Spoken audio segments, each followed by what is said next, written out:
Welcome back, friends, to Witchy Ways for Modern Days. I'm your host, Brittany, and I want to welcome you to the final episode in our Chakra series. If you've been listening along from the beginning, I just want to take a quick pause right at the start, because ending a series about the chakra system means ending at the top, at the crown. But the crown is not about endings at all. The crown is about spaciousness. It's about integration. It's about the strange, quiet understanding that nothing is ever truly finished. It simply changes form. So today we are going to talk about the crown chakra. This is the one that sits at the very top of the head. Think of it like a soft opening toward the sky. And while it is usually described as the chakra of enlightenment, divine connection, sometimes the chakra of higher consciousness, I want to gently pull that back down to earth before we let our thought process on this expand upward. Because the crown chakra is not about floating away from your life. It's about feeling connected within it. It is not about escaping the human experience. It's about understanding that the human experience is already sacred as is. The crown chakra is associated with the colors violet, white, sometimes silver, sometimes it's described as pure light. Shades that feel less like solid colors, but more like atmosphere. And it makes sense, right? Because crown energy is subtle. It doesn't shout. It doesn't demand. Crown energy hums quietly in the background of awareness, right? It's like the hum of a refrigerator. If you're in your kitchen for long enough, or you're used to your kitchen, you will not notice the loud hum of a refrigerator like a stranger might when they walk in. So you don't usually pay attention to how much energy actually is populated there because you're used to it. It's familiar. But it hums consistently and quietly for us. It is the energy point that is connected to the feeling of being part of something larger without needing to define exactly what that something is. It's the moment where separation softens, when the edges of me and not me blur just enough to bring relief instead of fear. Unlike the other chakras, the crown is not focused on singular. It's not focused on identity or emotion or perception or expression. Its main focus is on connection.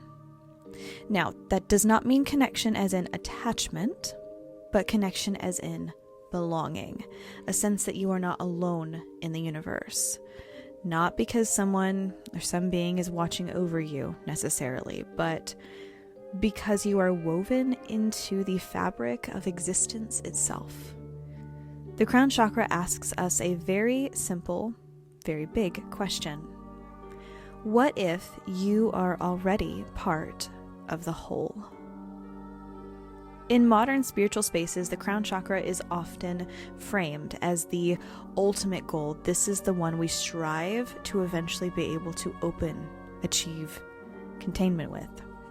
It's the enlightenment center, transcendence, awakening.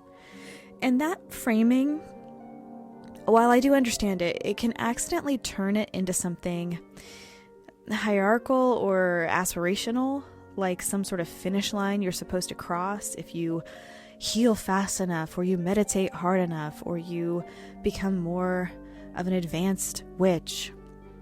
But in practice, in actual practice, the crown chakra does not reward striving. It responds to our surrender. That doesn't mean giving up. It means letting go of the idea that you need to earn your place in the universe.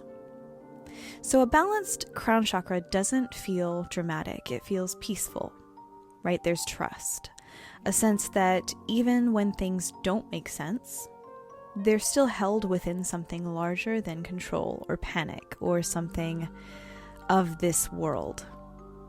People with a healthy crown connection often describe it as a form of quiet faith.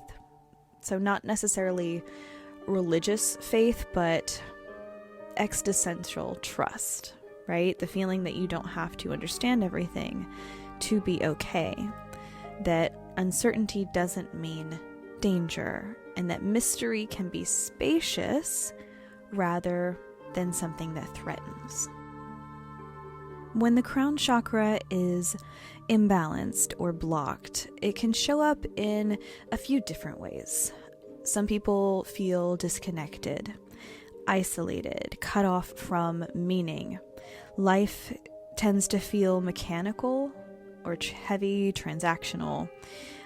Other people swing in the opposite direction and they become wildly ungrounded, so overly focused on spiritual ideas while neglecting their physical bodies, relationships, or their responsibilities. Both are signs of imbalance, just different ways of displaying it. The chakra for the crown is not meant to replace any of the chakras for the lower regions of the body. It's meant to sit in harmony with them. So spirit without embodiment becomes disassociation. Embodiment without spirit becomes exhaustion. One of the most important things to understand, I think, about the crown chakra is that it integrates everything below it. It doesn't function in isolation. So if the root chakra is all about safety, the crown asks us what safety means in a universe that's constantly changing. If the heart chakra is about love, the crown is the one that asks what love looks like beyond our personal preference. And if the throat is about truth, the crown asks whether truth can exist without language. So the crown does not override the others, it contextualizes them. You cannot have a fully functional, open crown chakra if you have problems in any of the other chakras. Period. In modern witchcraft and mystical practices, the crown chakra is associated with divine inspiration, communion with higher consciousness, and moments of deep insight that feel less like learning and more like remembering something. That sudden clarity that arrives right when you stop forcing answers. That moment of stillness when everything just makes sense. Not intellectually, but energetically. These experiences are not meant to be chased, they are meant to be received, and they tend to arrive when the nervous system feels safe enough to soften. There's also a deep personal aspect to crown chakra work that often gets overlooked. Connection to the divine. While it can for many people, it doesn't have to look like angels, gods, or cosmic visions of some type. For some people, it's nature. It means the ocean, the night sky, music that cracks the chest open. For other people, it's the quiet intimacy of presence, sitting with a loved one, feeling completely present with them. The crown chakra is not picky about form. It responds to sincerity, not symbolism. One of the shadow sides of crown work is spiritual bypassing. Using spiritual ideas to avoid pain, grief, or some form of accountability. Phrases like, well, everything happens for a reason, can become armor instead of insight. A truly balanced crown chakra does not erase suffering.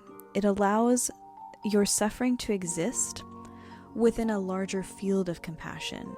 It doesn't deny reality, it holds it. If your spirituality disconnects you from empathy, it is not crown energy. It is avoidance dressed up as wisdom. The crown chakra also has an intimate relationship with silence.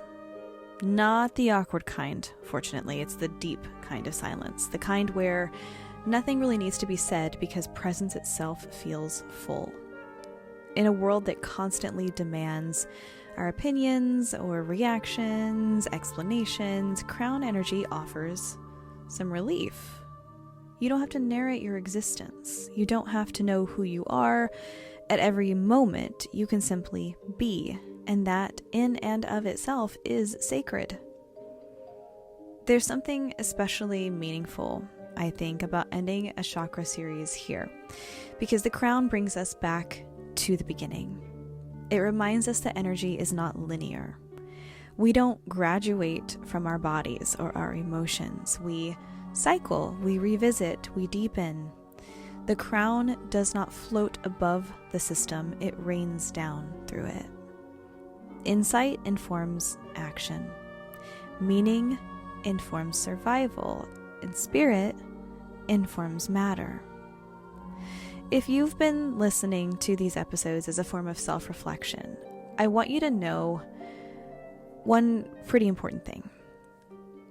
You don't need to be healed or aligned or enlightened or at any particular stage of spiritual growth in order to be worthy of spiritual connection. You don't need to have all of your chakras balanced to belong here. The crown chakra does not judge readiness, it simply waits. Connection is always available, meaning is always available. Even in doubt, even in grief, even in the messy middle of being human. Sometimes crown chakra moments are subtle.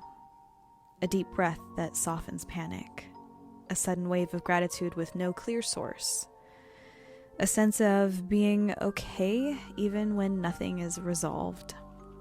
These are not signs of spiritual superiority, they are signs of nervous system regulation meeting existential trust. And that combination is powerful.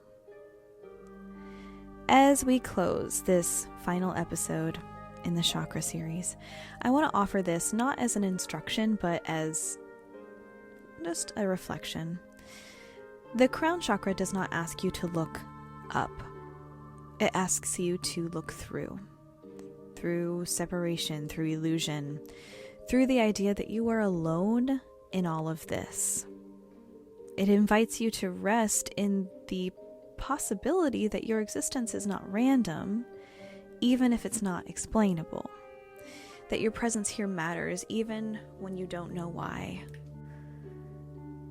I want to thank you so much for walking through this chakra series with me, for listening, allowing these conversations to unfold in their own time. Whether you resonated with every episode, or just one of them, or two, that's enough. Energy work is not about completion, it's about a relationship.